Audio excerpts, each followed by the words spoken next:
Ready? Good morning, Andy Thomas, and it's Sam here. I missed your talk. I'm sorry about that. So this is just an overview of Elderberry, and he mentioned the project out at HARC, so I won't go over that again. But for those of you who don't know me, the Southwest Research Center is about 3.5 hours from here. It's one of the university farms like HARC, but it's in Southwest Missouri. And I'm going on 24 years.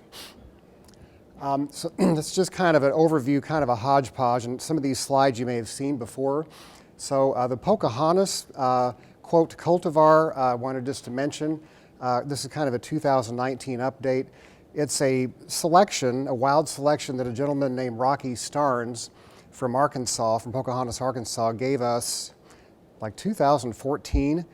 And immediately it stood out. It was just this extremely vigorous, productive selection with huge flowering heads on it. So we kind of watched it a couple years, and we had the chance to put it into a larger trial, including the one at HARC. It continued to be just very, very promising. And I would give talks at elderberry workshops and talk about Pocahontas, but sorry, farmers, you can't have this yet. So they kept demanding it and wanting it. So we need a lot more data to publish it as a cultivar, but we all decided just to go ahead and throw it out there, and as it says on the bottom, for experimentation. So actually it's out there. It actually is being published in a little paragraph as a named cultivar, because it's out there now. So hopefully we'll get more data in the next few years and maybe do an actual cultivar release. It is not patentable because it's a wild selection. And the gentleman, Rocky Starnes, is just releasing it for the greater good since he can't patent it. And there's just a couple of pictures. It's just phenomenal elderberry. Huge flowering heads, cymes, very, very productive. And it did behave a little differently at the HARC versus Southwest Center, which is why we do multiple locations. So questions on that? So by next year, you're going to start seeing it in nurseries already. It's kind of one of these things, we don't have much data out there, but farmers want it, so there it is. So, cyanide. Whenever you Google elderberry, cyanide pops up. And I get more emails, and it's just ongoing. So a lot of it goes back to this incident in 1983 in California, where guess it was a religious group of some sort. They made a cocktail that had elderberry leaves in it, green stems, and they let it sit for 2 or 3 days, and then they drank it and they got sick. And many of the people were hospitalized only overnight. If you read this thing in detail, if you Google cyanide elderberry, you'll find this. In the end, all of their blood, there was no cyanide in their blood. Only one person spent more than 1 day in the hospital. They were all fine. But this is just in infamy. This goes on forever. So we had the opportunity a couple years ago, we got a very nice grant from the Specialty Crop Block Grant. And I worked with Dr. Mike Greenleaf in chemistry, and he has a student, PhD student, Michael Appentang, and this was his project. And a couple of these are his slides. But you may have to help me, Chung Ho. I'm not a biochemist, but this is the structure of these compounds in elderberry. They do have what we call cyanogenic glycosides, and this little CN on the edge there is a cyanide ion. And these are very common in plants. There's about 60 known compounds, and they're believed to be defense mechanisms. So if there's a herbivory or an insect bothering it, it may somehow release this and be distasteful to the pest or something. And if it can break off the cyanide and react, it can form hydrogen cyanide. It is very toxic. So it is something to study.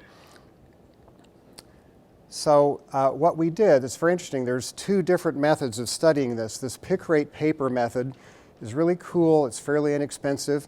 You put a reaction in this little glass with a little bit of elderberry juice or whatever you're testing, and the paper changes color depending on the level. And then, of course, we also have the super high-tech LC-MS methods to back that up. So let me spend a couple minutes on the data here. So we used apples as a kind of a control because most people understand that apple seeds have cyanide. And believe it or not, most of our apple juice comes from China, where they press the whole apple and the seeds are getting crushed in there a little bit. We all feed apple juice to our children. So is there a pointer? I can stand over here. Oops. I guess not. So if you look at the scale, so the top figure is apples.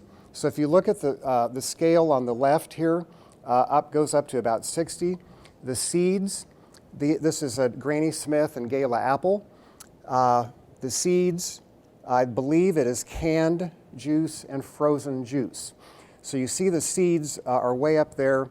The juice, if you can see the numbers, around 2. So 1.6 to 2. Do you see where I'm at there?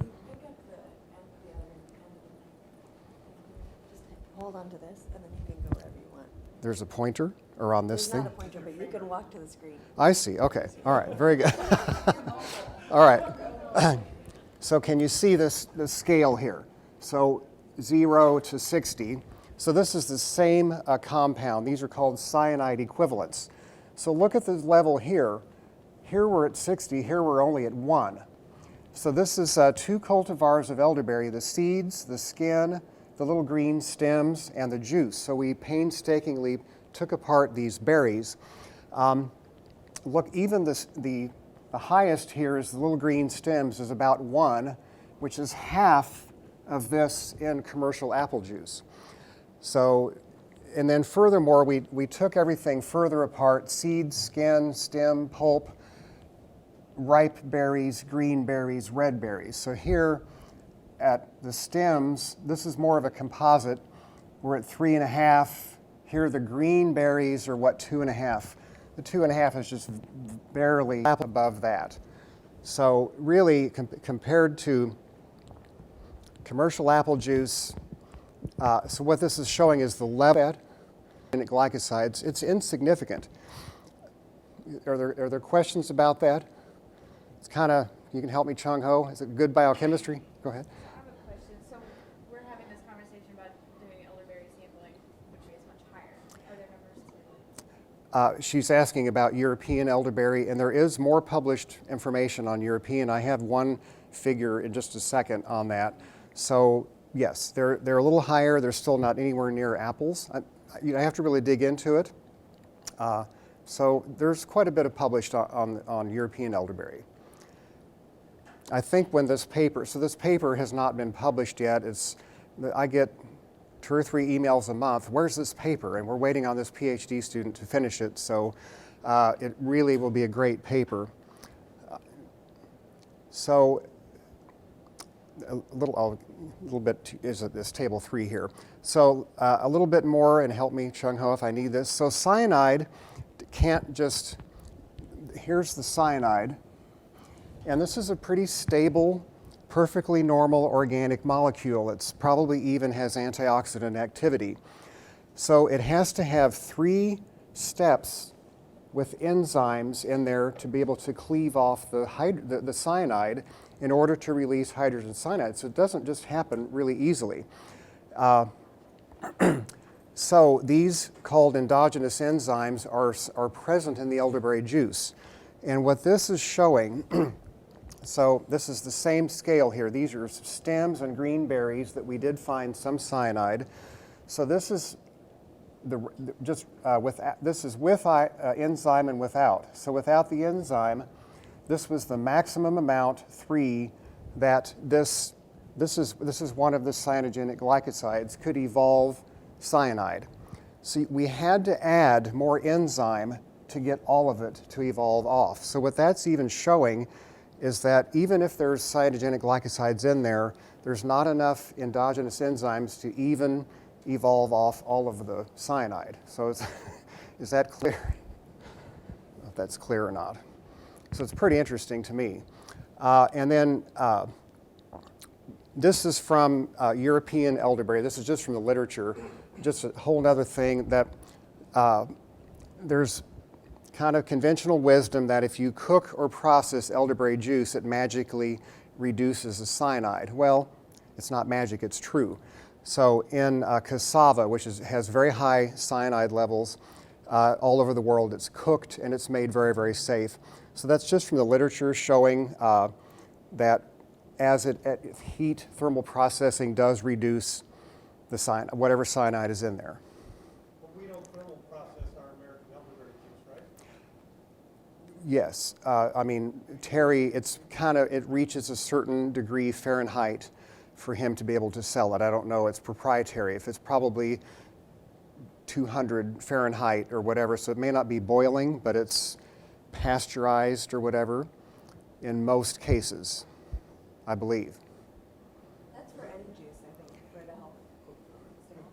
My understanding is if when you heat it, you lose a lot of the benefits of anthocyanins. You probably do, but for folks to sell a commercial product, there's very, very strict, we drink raw cider.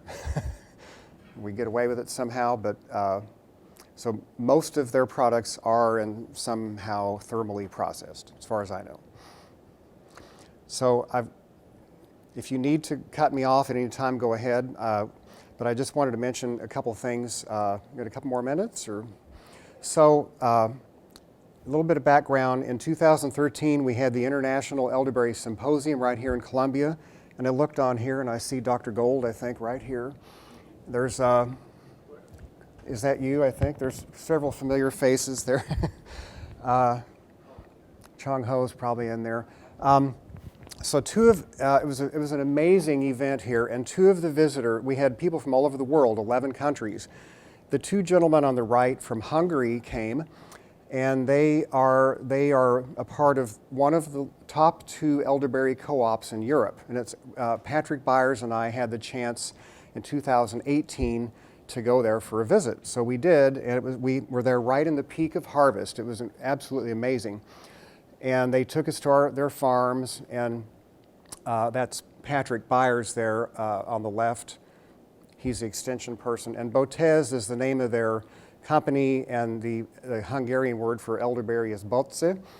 And I have a couple pictures of these. To show you the scale, they have 100,000 of these crates. Everywhere we went, there are semis going around with these things. They're stacked everywhere, and just everywhere. And so here's how hand harvested. So in this country, we have most of our additional immigrant agricultural labor comes from Latin America. Over there, they have gypsies and Syrians, and they can't get enough labor, just like us. But nevertheless, they hand harvest this. It's very laborious. And I just have a couple pictures I wanted to just show. So we were there right at harvest. Most of it grows very, very differently from American. You can see the single trunk down here at the bottom. Occasionally I saw one with 2 or 3 trunks like this. And this picture is what they do, they coppice it. So it kind of grows up, and then they chop off the 2-year-old wood. They leave these long branches that they weigh down with fruit, and then they're able to harvest those next year. It's a pretty amazing system. If you can kind of see how he's kind of showing us the new and old wood. And I just the thing that most struck me about this, so in my experience, one of the biggest problems we have with American elderberry is what we call shattering. When the berries fall off either at harvest or just before they're ripe. If I'm going to go out and harvest tomorrow, I may go out and 10 or 20% of the berries fell off overnight, or a lot of them as we're harvesting, the berries fall off, and it's amazing. Well, these just hang there, and I was just shocked by they're not falling off, and yet they can harvest them very well. So I know this is genetic. There's a genetic trait to this, and there may be all kinds of things we can do to try to keep the berries on, but I really think breeding is where we're going to be able to get to reduce this shattering. I mean, they would stay on there and turn into raisins. So I was just amazed at that. That's just a pretty picture, and I'm out of time, but I wanted to show this, the last slide. This is a little different. This is a current harvester. Sarah had one Was yours a current or Aronia harvester? Well, we used Yeah. it for Aronia. Okay. Well, we bought it to use for current, but we ended up using it for Aronia too. It was the Joanna that harvests from the side. So the one that she had in Illinois kind of leaned the bushes over, and it probably is pretty good. But when I saw this, this was like, I've seen this in my dreams. This is perfect, because if you can see what it does, the elderberry is multiple stemmed, and what this does, it just divides and it pushes the branches over belts, and then that shakes and the berries can just come up on those conveyors. This is quite a contraption here, but you see what I mean? So hopefully one of our grants, we can buy one of these and start modifying it, and I really think we can go to mechanical harvest of elderberry. So You know, we did get a successful specialty crop block grant to get the chestnut harvester, so maybe we could do the same, try the same to buy that. yep, hope so. You guys have any quick questions for Andy? I have a couple of diversity questions. So one is about the diversity of the cultivars. I know people get really excited about certain cultivars, and just from what I've seen in Sam's plot at Hart, they all have their benefits and their pitfalls. And so I'm curious if you recommend a certain number of different cultivars for farmers, and just to have resilience in the diversity. And if you have any ideas about good companion crops for elderberry. Well, we don't have a very good answer. We don't really understand the pollination very well, but I am aware of a couple of producers that had huge plantings of one cultivar, and sometimes they didn't have good pollination. So I really do think it's important, not only for pollination, but as you say, just diversity in your operation, to have different cultivars. For example, the Wildwood cultivar was really, really great for years, and it's just kind of fizzled out on us. And if you had 20 acres of that and something has happened to it, not good. So I think it's real important to have diversity. Okay, the other question was? Companion crops. Oh, companion crops. We haven't done any studies. I mean, for commercial production, you want to be able to mow and be able to get in there and harvest, but fruit flies are a really bad problem. Maybe there's something we could do with that. So I don't have a good answer. We haven't done those studies, so